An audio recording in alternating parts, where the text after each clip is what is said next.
So is Suprita into any relationship? No, I'm happy single. How cute. అంటే It feels so good. అంటే అందరిలా లేదు, నేను ఉండి లేదనట్లేదు, లేకుండానే లేదని చెప్తున్నాను. So ante how ante anyways you are 25 అంటే చిన్న age. I had a very bad breakup, అంతా అయిపోయింది. అయిపోయినాక ఇప్పుడు రిలేషన్షిప్స్ వద్దు, ఒక 2 ఏళ్ళకి పెళ్లి చేసేసుకుందాం అని వెయిటింగ్. 2 years తర్వాత పెళ్ళికి రెడీ అవుతున్న సుప్రీత. రాసుకోండి, ఐఎమ్ ఓకే. ఎక్కడ రాసుకున్నారు? సో ఫెమినిజం గురించి వాట్ ఈస్ యువర్ ఒపీనియన్? అంటే ఫెమినిజం ఈ జనరేషన్కి ఉండాలా, అతిగా ఉందా? అంటే అతిగా ఉంది. ఇప్పుడు కొంతమంది అబ్బాయిలు కూడా ఏడుస్తారు, మరి అదెందుకు కన్సిడర్ చేయరు? ఇప్పుడు ఒక అంటే ఈక్వాలిటీ అంటారు, అది ఈక్వల్గా ఉండాలి. మన వాళ్ళు ఏంటంటే ఇంకా ఫీమేల్ అన్న వెంటనే అది ఇంకొంచెం, అది ఫేక్ ఫెమినిజం. అది ఫెమినిజం అంటే ఏంటి? సెల్ఫ్ రెస్పెక్ట్కి మీరు స్టాండ్ తీసుకొని మీ వర్డ్కి మీరు నిలబడాలి, మీకు రెస్పెక్ట్ ఉండాలి.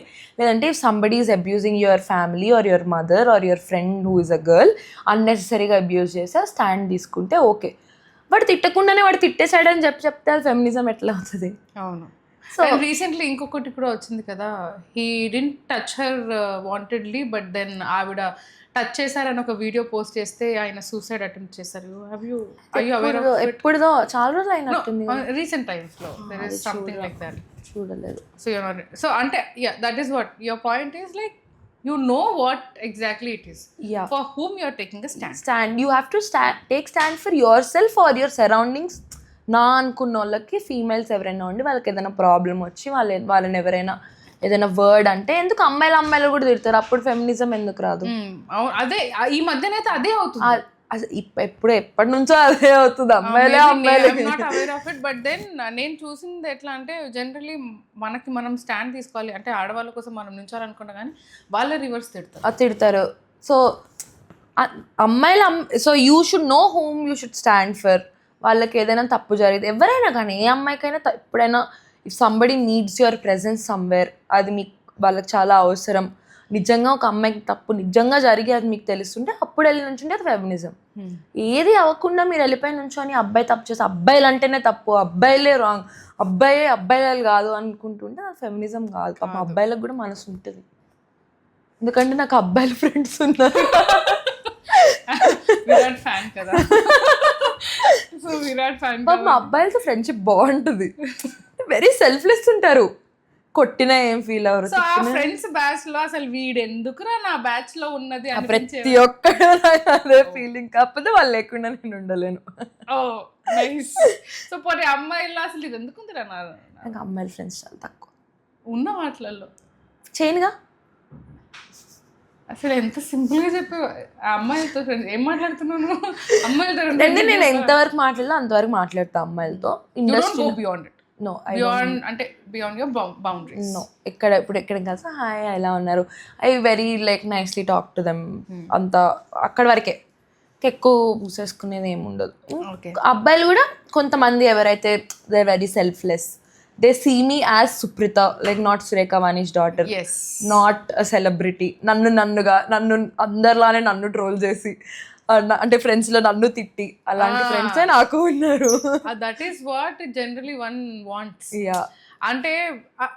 అంటే ఇన్ యువర్ సరౌండింగ్స్ లో ఎప్పుడైనా నీ ఫ్రెండ్సే నీ వెనకాలే ఉండి నీ గురించి చెడు మాట్లాడిన వాళ్ళు, have you ever gone through? Yeah, so many people. అట్లా I cut down. I use to, అంటే ఇనిషియల్లీ వీ నెవర్ న్యూ కదా, అంటే అంతమంది ఫ్రెండ్స్ ఉంటేనే మనకి ఫ్రెండ్స్ ఉన్నారన్న ఫీలింగ్ ఉంటుండేది. But having 5 friends also genuine friends మనకుంటే అదే మనకు చాలా పీస్ని ఇస్తుంది. బట్ ఒక 10 మందిని వేసేసుకొని ఆ 10 మందిలో మన వెనకాల గురించి మాట్లాడి నేను అలా కట్ డౌన్ చేస్తాను. And I don't take shit.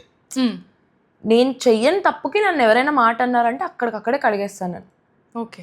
And ఎవరైనా ఇప్పుడు వచ్చి నువ్వు ఏంటి అలా మాట్లాడేవంట నా గురించి అని అంటే, ఎవరు చెప్పారు నీకు అంట, నేను చెప్పను అంటే చెప్తావు మీ అమ్మ మీద కొట్టానంట అని అప్పటికప్పుడు అడిగి వాళ్ళకి వీళ్ళకి ఫోన్ చేసి కాన్ఫరెన్స్ లో పక్కన అడిగి అక్కడికక్కడే క్లియర్ చేసేసుకుంటారు నా తప్పు లేనట్టు. సో అప్పుడు ఎవరు తప్పు చేశారో తెలిసిపోతే వాళ్ళకి కట్ దెమ్. ఓకే. సో అంతే, if you hear something you will call them, you will talk to them, you will clear it out. Yeah. So అట్లా any situation where you felt like వీళ్ళతో నేను ఇట్లా మాట్లాడకుండా ఉండేదేమో, maybe I should say sorry అన్న వాళ్ళు ఎవరైనా ఉన్నారా లైఫ్లో? Any sorry Supritha wants to?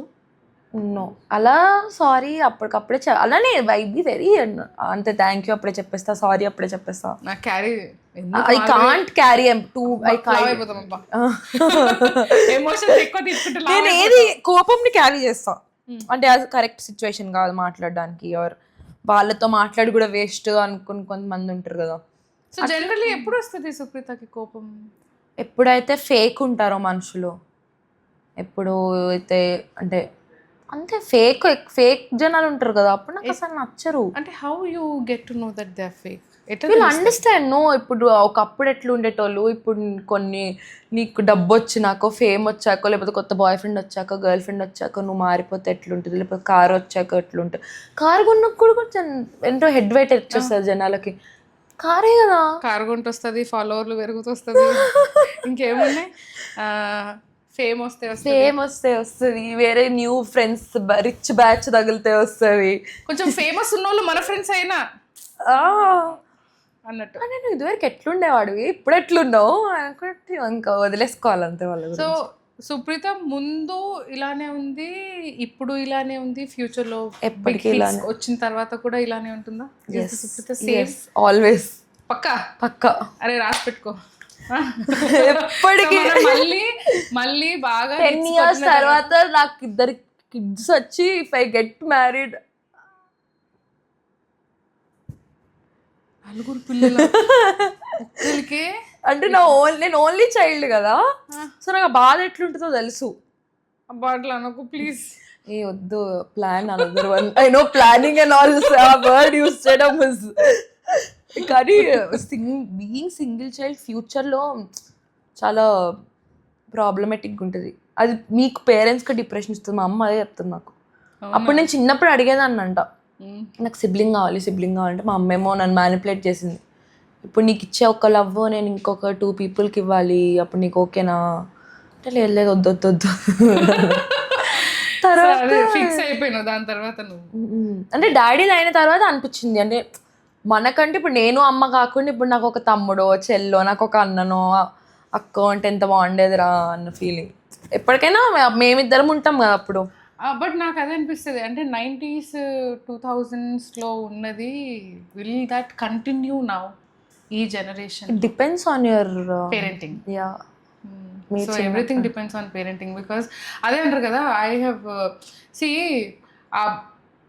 అంటే అబ్బాయిలని సరిగ్గా పెంచండి, అమ్మాయిలని ఇలా బట్టలు వేసుకోమని చెప్పండి అని చెప్తూ ఉంటారు. బట్ దెన్ ఆ అబ్బాయికి అమ్మాయికి ఇద్దరిని పెంచేది అదే తల్లి. సో అది వీళ్ళు అర్థం చేసుకునేలో ఉంటుందా, ఆమె చెప్పడంలో